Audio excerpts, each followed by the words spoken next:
figures in it.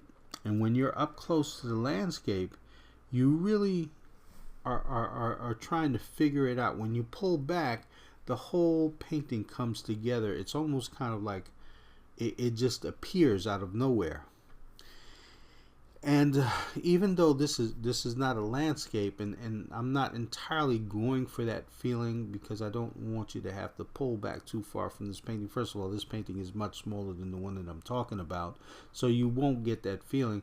But it's the kind of feeling where it all holds together, but there's not a lot of detail. That the painting is depending on how all the parts work together, and not on the little incremental details that you can ooh and ah over.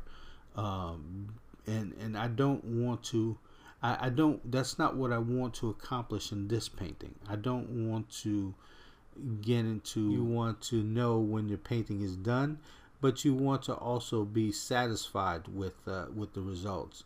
So, and if you do it to the point where you ruin the painting, sometimes that's not a bad thing. You need to know where those limitations are, where it's a lesson for next time as to where you need to stop and be satisfied with what you've accomplished. So here is the final painting. After all that work, this is what it comes down to. Now, I hope you enjoyed the video. I hope that it was informative, and you can garner some information out of it to help you in your painting. So until my next video, I will see you then. Bye-bye.